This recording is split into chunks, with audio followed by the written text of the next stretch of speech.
안녕하세요. 번역가 혜밀입니다. 제가 우연한 기회에 JLPT N2 모의고사 문제집 서평단에 참여하게 되었는데요. 모의고사만 2회분 들어있는 실속 있는 문제집이었습니다. 지금부터 제가 문제를 풀고 느낀 점에 대해서 이야기를 할 거고요. 그리고 문제 푸는 팁도 살짝 드릴게요.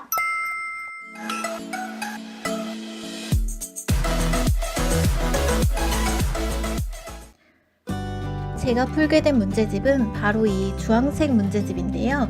YBM의 JLPT N2 모의고사 단기 완성입니다. 일단 분량을 확인합니다. 저는 문제집을 카페로 들고 나가서 풀었어요. 집에서 풀면 아무래도 집중이 안 되고 졸리니까요. 한 권에 끝내기 책은 두꺼워서 들고 다니기 어렵지만 모의고사 문제집은 가벼워서 좋은 것 같습니다. 그럼 이제 풀어볼까요? 일단 문자, 어휘, 문법, 독해 파트만 풀어봤습니다.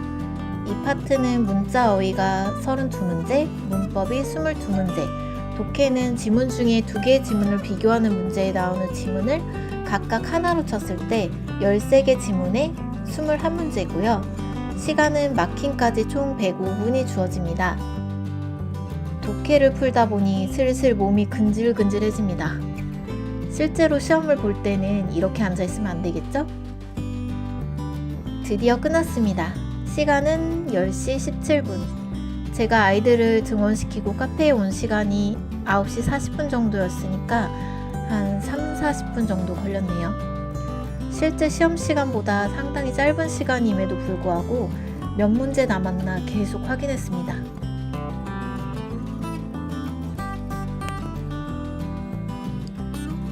이제 대망의 채점 시간. 빨간 펜 꺼내고 정답지 꺼내고, 옛날에는 문제집과 해설집이 붙어 있어서 칼로 막 자르고 문제집 너덜너덜해져서 테이프로 붙이고 그랬는데 요즘에는 아예 분리되어서 나와서 정말 편한 것 같아요. 이렇게 틀리기 쉽겠다 싶은 문제에는 별표를 해줬습니다.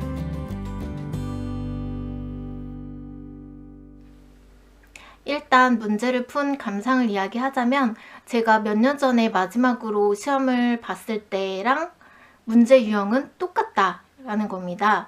문제 유형과 자주 등장하는 단어, 문제에 출제되는 단어는 똑같다는 거고요.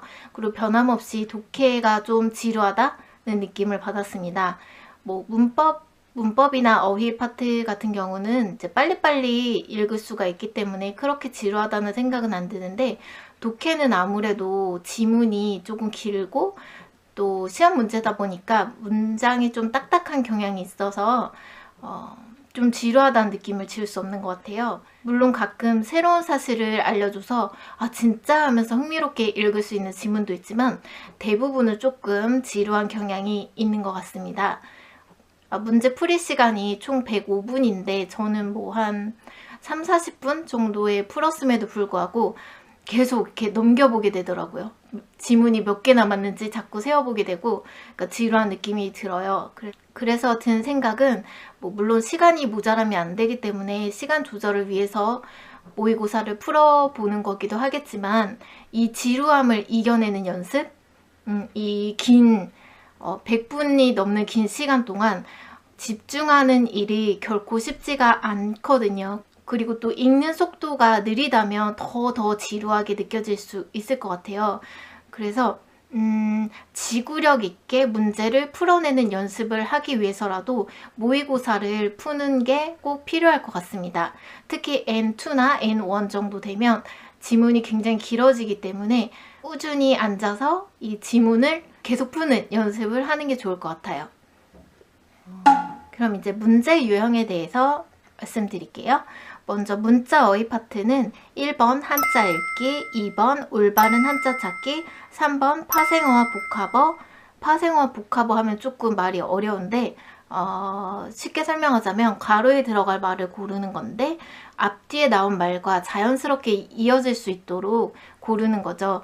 그래서 예를 들어서 그 교수는 심리 땡 분야의 최고 권위자이다. 그래서 심리 땡에 들어갈 게 무엇이냐. 그래서 보기에 학도 나오고 교도 나오고 또 뭐가 나올까요? 론 등 이런 비슷한 단어가 나오는데 어떤 거랑 가장 어울리는지 고르는 게 파생어와 복합어 문제입니다. 그리고 4번 문맥에 알맞은 어휘 찾기. 이거는 문맥에 맞게 적절한 단어를 넣어주는 거죠. 그리고 5번 유의어로 바꾸기. 그러니까 예를 들어서 우츠쿠시가 나왔으면 우츠쿠시랑 비슷한 말이 뭐가 있을까? 뭐 키레이 이런 식으로 답을 찾는 거죠. 비슷한 말. 그리고 어휘의 올바른 용법 찾기 해가지고 한 단어가 주어지고 그 단어가 적절하게 쓰인 문장을 찾아라 하는 문제입니다. 그리고 문법 같은 경우는 문장 형식에 맞는 문형 찾기.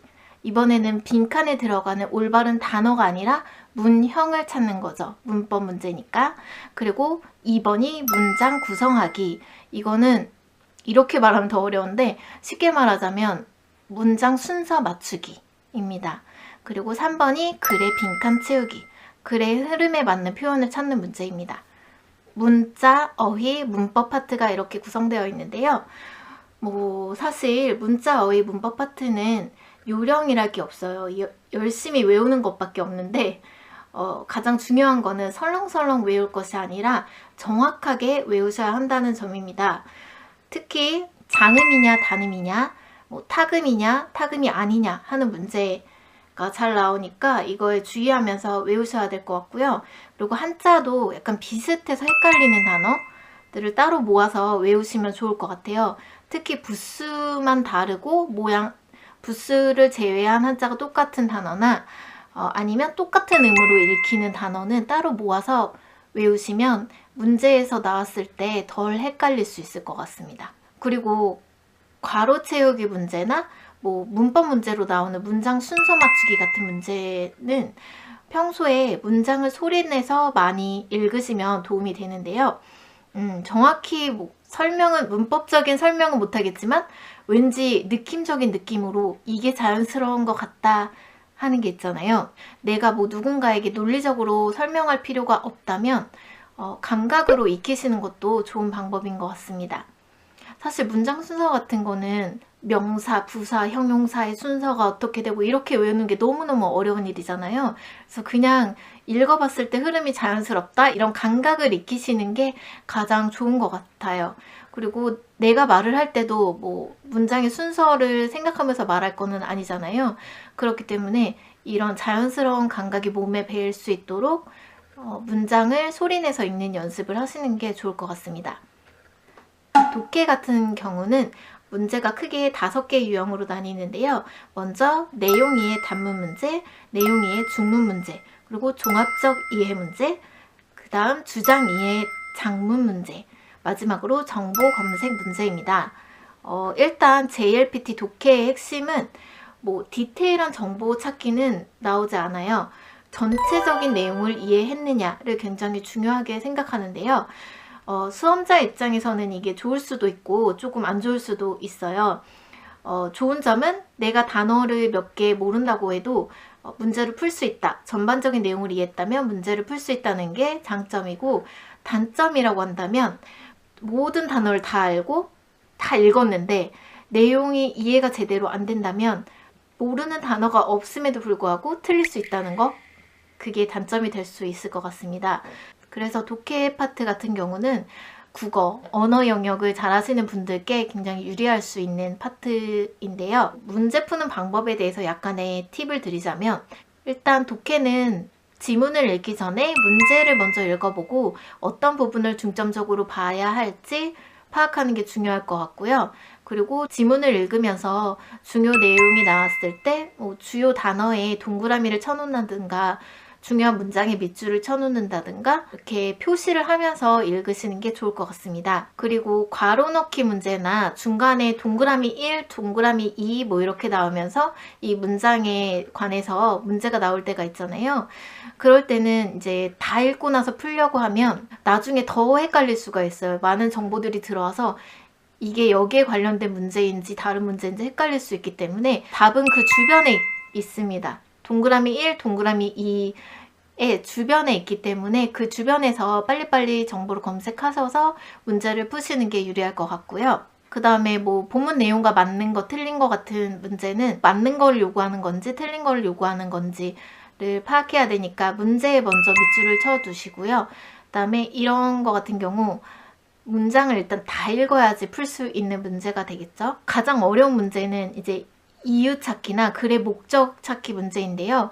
이거는 알아도 틀릴 수 있는 문제라고 생각해요. 정확하게 파악하지 않으면 틀릴 수 있는 문제거든요. 그래서 평소에 글을 읽을 때도 이 사람이 도대체 왜 이런 글을 썼는지, 무슨 말을 하고 싶어 하는지를 파악하면서 읽는 습관을 들이시는 게 중요할 것 같습니다. 그리고 본인이 틀린 문제를 다시 한번 보면서 어떤 부분이 헷갈려서 틀렸는지를 체크해 두시면 좋을 것 같아요. 이렇게 JLPT 문제를 푼 소감과 문제 유형에 대해서 간단히 말씀을 드렸는데요. 역시 공부에는 왕도가 없는 것 같아요. 고득점을 내시려면 꾸준히 열심히 공부하시는 방법밖에 없을 것 같은데요. 그래도 문제를 많이 풀다 보면 그 문제가 그 문제 같고 항상 뭐 나오는 게 나온다 이런 느낌이 드실 거예요. 한자 읽기도 그렇고 한자 쓰기도 그렇고 뭐 문법 문제도 그렇고 항상 주로 나오는 것들이 반복해서 나오거든요. 그러니까 문제 유형도 항상 똑같고요. 그러니까 너무 좌절하지 마시고 뭐 지금 당장은 틀릴 수 있지만 반복해서 보시면서 꾸준히 공부하시기를 바랄게요. 이 영상이 도움이 되셨다면 구독, 좋아요 꾹꾹 눌러주시고요. 댓글도 많이 달아주세요. 감사합니다.